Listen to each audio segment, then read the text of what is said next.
Hello everyone, Radhe Radhe, Jai Shri Krishna and welcome to my channel. So कैसे हैं friends आप सभी? आई होप कि आप बहुत बहुत ज़्यादा अच्छे होंगे। सो फ्रेंड्स, कल की वीडियो में मैंने आपसे शेयर की थी अपनी मिस कैरेज स्टोरी की, कैसे मुझे मिस कैरेज, कैसे मेरा 6 मंथ में मिस कैरेज हुआ था। और आज की जो वीडियो है वो भी आप लोगों के लिए बहुत ज़्यादा इंटरेस्टिंग होने वाली है। तो वीडियो को पूरा देखें, और अगर आप चैनल पे न्यू हैं तो प्लीज चैनल को सब्सक्राइब कर लीजिए और बेल आइकन को भी जरूर प्रेस कीजिएगा ताकि आने वाले वीडियो की नोटिफिकेशन आप तक पहुंच सके। तो फ्रेंड्स, आज की जो वीडियो है ना वो बहुत ज़्यादा इंटरेस्टिंग है, खासकर उन लोगों के लिए जो जिनकी फर्स्ट प्रेगनेंसी चल रही है और जो ये जानना चाहते हैं कि हमें बेबी बॉय होगा या बेबी गर्ल होगी, क्या होगा। तो आज की वीडियो में मैं आपसे शेयर करूंगी कि मैंने अपना फर्स्ट बेबी कब कंसीव किया और मुझे कैसे पता चला कि मेरा जो बेबी है वो बेबी गर्ल होने वाली है मुझे या बेबी बॉय होने वाला है।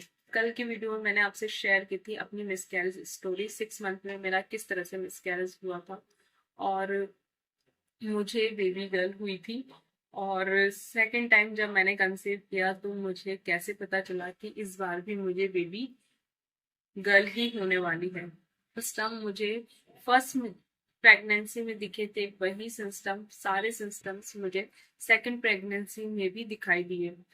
तो कुछ कुछ सिस्टम्स जो थे ना वो बिल्कुल सिमिलर थे, जैसे कि सुबह के टाइम पे मॉर्निंग सिकनेस जो होती थी मुझे, वो मुझे सेकंड टाइम पे भी होती थी। बहुत सारे जो सिस्टम मुझे जब फर्स्ट प्रेगनेंसी में देखने को मिले थे वही सारे सिस्टम मुझे जो सेकंड प्रेगनेंसी है उसमें भी मुझे देखने को मिले। जैसे कि जो नाभि है वो अंदर की तरफ दसी हुई रहती थी, और जैसे कि बेबी बॉय जब होता है ना तब नाभि बाहर की तरफ उभरी हुई रहती है, पर जो बेबी गर्ल होती है ना तो नाभि अंदर की तरफ दसी हुई रहती है। कलर है ना वो भी ब्राउन, हल्के ब्राउन कलर का रहता था, और जो सीधी लाइन पेट पे बनती है प्रेगनेंसी के टाइम पे तो वो लाइन भी बिल्कुल सीधी और छोटी रहती थी, यानी कि पूरी लंबी लाइन नहीं होती थी वो, और बिल्कुल छोटी होती थी, पीठ तक ही वो खत्म हो जाती थी, ऐसी लाइन बनी हुई थी। और उसके बाद मेरा जो पीठ है उसका जो आकार है वो बिल्कुल बॉल के जैसे शेप में था, बहुत ही बड़ा सा पेट आया था। और हाँ, जबकि बेबी बॉय के टाइम पे इतना पेट नहीं आया था, छोटा ही पेट आया था। बैली शेप था ना वो बिल्कुल बॉल के जैसा था। और थर्ड, मेरी जो ड्यू डेट डॉक्टर ने दी थी मुझे वो ड्यू डेट भी निकल चुकी थी। और मेरी ड्यू डेट जैसे कि डॉक्टर ने मुझे 14 दी थी और वो डेट भी निकल चुकी थी। उसके बाद में मुझे बेबी गर्ल हुई थी, मेरी डिलीवरी उसके बाद में हुई थी। और 2 दिन यानी कि डेट जो थी वो निकल चुकी थी और 2-3 दिन ऊपर ही हो गए थे, तो उसके बाद मुझे बेबी गर्ल हुई थी। अ, जैसे बेबी गर्ल के टाइम पे मुझे शुरुआत में जो मॉर्निंग सिकनेस होती थी, वॉमिटिंग होना, चक्कर आना, और मेरा जो कलर है वो भी बहुत ज़्यादा डल हो गया था, और मुझे पिंपल्स भी आ गए थे। तो ये सारे जो सिम्टम्स मैंने देखे थे अपनी फर्स्ट प्रेगनेंसी में वही सारे सिम्टम्स मैंने अपनी सेकंड प्रेगनेंसी में भी देखे थे। तो मैं इस बात से श्योर थी कि मुझे बेबी गर्ल ही होगी, और मैं बहुत खुश भी थी कि हाँ मुझे बेबी गर्ल ही होनी चाहिए, क्योंकि मैंने अपना पहला बच्चा तो खो दिया था और अब मैं चाहती थी कि मुझे सेकंड टाइम भी बेबी गर्ल ही हो। तो मैं सिर्फ भगवान से और गॉड से यही प्रेयर करती रहती थी कि मुझे इस बार भी बेबी गर्ल ही हो, और मैं बहुत खुश थी कि मुझे सेकंड टाइम पे बेबी गर्ल ही हुई। और सच में बेटियां बहुत ज़्यादा अच्छी होती है, बहुत प्यारी होती हैं, हमें बेटियों से बहुत प्यार करना चाहिए। तो ये कुछ सिस्टम्स थे जिनसे मैंने पता किया था कि मुझे सेकंड टाइम भी बेबी गर्ल ही होगी। मंथ में मेरा मिसकैरेज हुआ तब उसके बाद बहुत सारे लोगों ने मुझे सजेशन दिया कि तुम 6 महीने में, 3 महीने में, 6 महीने में आप जब भी चाहो जब भी बेबी प्लान कर सकते हो, पर मैंने किसी की नहीं सुनी, मैंने सिर्फ डॉक्टर की बात मानी और डॉक्टर से मैंने सजेशन लिया कि मुझे कब बेबी सेकंड बेबी मुझे कब प्लान करना चाहिए। तब डॉक्टर ने मुझसे जो बोला, जो डॉक्टर ने की सजेशन थे वही मैंने फॉलो किए। मैं आपको बताती हूँ कि मैंने कंसीव किया था 1 से 1.5 साल के बीच में, मैंने दूसरा बेबी कंसीव किया था।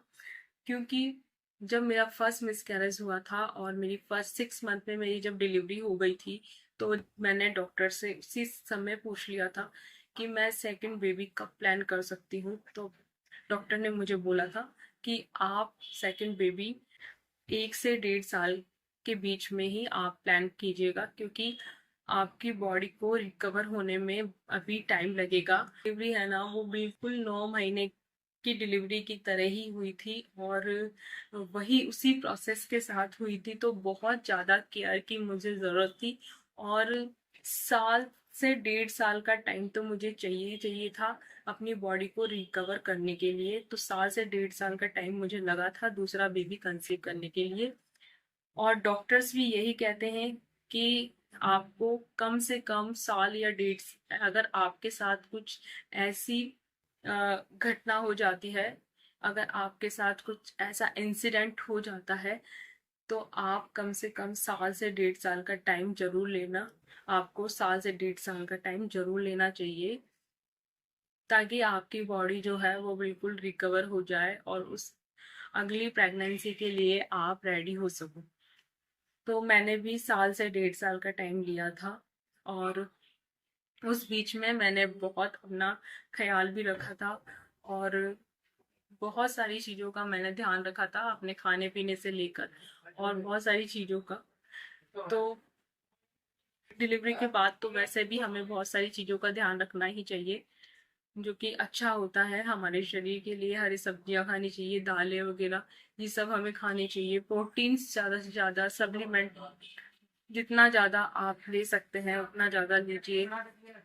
तो आयरन कैल्शियम की दवाइयाँ मैंने ली थी, तो बहुत ज़्यादा केयर मैंने अपनी की। और उसके बाद ही जब मुझे लगा कि हाँ अब मैं बेबी प्लान कर सकती हूँ, तभी मैंने सेकंड बेबी प्लान किया। तो मुझे 1 से 1.5 साल का टाइम लगा। तो जब मेरा 6 मंथ में मिसकैरेज हुआ, तो उसके बाद मैं डिप्रेशन में चली गई थी, बहुत ज़्यादा मैं दुखी रहने लग गई थी।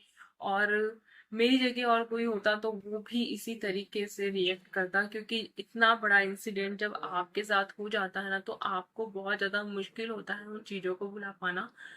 तो मैं भी बहुत ज़्यादा दुखी रहती थी और डिप्रेशन में चली गई थी, और उन चीज़ों से मुझे बाहर निकलना मेरे लिए एक मुश्किल हो गया था। क्योंकि मेरा नेचर ही कुछ ऐसा है कि मेरे साथ अगर कोई भी कुछ भी होता है ना, तो मैं बिल्कुल है ना उसको दिल पर ले लेती हूँ और वही चीज़ें बार बार बार बार मेरे माइंड में रिपीट रिपीट होती रहती है। और बस बार बार यही मेरे दिमाग में एक ख्याल आ रहा था कि ऐसा मेरे साथ कैसे हो गया, ऐसा मेरे साथ क्यों हो गया। तो बहुत ज़्यादा मैं परेशान रहती थी, रोती थी। और मेरे साथ साथ मेरे जो घर वाले हैं वो भी बहुत ज़्यादा परेशान रहते थे, मेरे मम्मी पापा वो भी बहुत ज़्यादा मेरे साथ परेशान रहते थे। जितना मैं दुखी होती थी उतना ही मेरी मम्मी मेरे साथ दुखी होती थी। वो भी, क्योंकि मैं उस समय अपने मायके में थी और मेरे मायके में ही मेरे साथ जो इंसिडेंट है वो मेरे मायके में ही हुआ था मेरे साथ। तो इस वजह से वो उन्हें लगता था कि अगर मैं इसे यहाँ नहीं बुलाती तो शायद ऐसा नहीं होता। पर कहते हैं ना कि भगवान की जो मर्जी जब जब चाहे वहाँ हो सकता है। तो ऐसा ही कुछ था मेरे साथ भी, चाहे मैं अपने ससुराल में रहती या अपने मायके में रहती, पर जो चीज़ होनी थी वो तो हो गई। तो बहुत ज़्यादा उन जब मैंने अपना सेकंड बेबी कंसीव किया ना, उसके बाद मैं थोड़ा सा खुश रहने लगी थी और उन चीज़ों को थोड़ा थोड़ा सा मैं भूलने लग गई थी। तो घर वाले भी बहुत ज़्यादा दुखी रहते थे, परेशान रहते थे मेरी वजह से, खासकर मेरी मम्मी। और मेरे घर वालों को भी बहुत कुछ उन्होंने सहा है, सहन किया है। और लोगों ने भी बहुत सारी बातें बनाई कि ये एक अच्छा भला सब कुछ चल रहा था, 9 महीने निकल जाते और 6 मंथ में आके इस तरह से ये हो गया। तो ये बहुत ही गलत हुआ है। अब पता नहीं सेकंड बेबी होगा या नहीं होगा या क्या होगा। और तो बहुत लोगों ने बहुत बातें भी सुनाई, बहुत जैसे कि समाज में होता ही है कि कोई छोटी सी चीज भी अगर होती है तो सबको पता चल जाता है। तो सभी को पता चला था, फैमिली में बाहर सबको पता चला था। सबने बहुत सारी बातें भी बनाई, मुझे ही दोष दिया कि इसकी ही गलती होगी, इसने ही कुछ किया होगा और ये ठीक तरह से रही नहीं होगी, अपना ध्यान नहीं रखा होगा इसने। तो बहुत सारी चीजें मुझे फेस करनी पड़ी थी उस समय और बहुत कुछ झेलना पड़ा था। तो 6 महीने से लेके जो 9 महीने तक पूरी जो जर्नी होती है प्रेगनेंसी की, वो इतनी आसान नहीं रहती है। पर आसान बनाने के लिए हमें बहुत सारी चीजें करनी होती है, जैसे कि हमें खुश रहना होता है, अच्छा खाना, अच्छा पीना और अपनी ज्यादा से ज्यादा अपनी केयर करना और अपना लाइफस्टाइल का ध्यान रखना। वो बहुत ज्यादा जरूरी होता है एक प्रेग्नेंट लेडी के लिए। तो अगर आपकी भी फर्स्ट प्रेगनेंसी है और आपका पहला बच्चा है तो आप बहुत ज्यादा केयरफुल बहुत ज्यादा केयरफुल रहिए और अपना बहुत ज्यादा ध्यान रखें, बहुत सारा पानी पिए, वॉक करें, घूमें। तो ये सब बहुत ज्यादा जरूरी है आपके लिए। मैंने आपसे शेयर किया आज की इस वीडियो में कि मैंने पहला बेबी कब कंसीव किया और दूसरा बेबी जब हुआ तो मुझे कैसे पता चला कि मुझे बेबी बॉय होगा या बेबी गर्ल होगी या बेबी गर्ल होगी, मुझे कैसे पता चला। तो आज मैंने आपके साथ इस वीडियो में शेयर किया है। तो मुझे कमेंट करके जरूर बताइएगा कि आज की ये वीडियो आपको कैसी लगी। अगर वीडियो अच्छी लगी हो तो प्लीज वीडियो को लाइक, शेयर और सब्सक्राइब करना बिल्कुल भी ना भूलें। तो चलिए फ्रेंड्स, और अपने कमेंट मुझे देकर मुझसे शेयर करें कि आपकी प्रेगनेंसी कैसी चल रही है। और अगर कोई भी क्वेश्चन हो तो वो भी आप मुझसे पूछ सकते हैं। तो चलिए फिर इस वीडियो को हम यही एंड करते हैं और फिर मिलेंगे नेक्स्ट वीडियो में। अभी के लिए बाय फ्रेंड्स। तो अपना बहुत बहुत ध्यान रखें और खुश रहें। Bye friends, Radhe Radhe.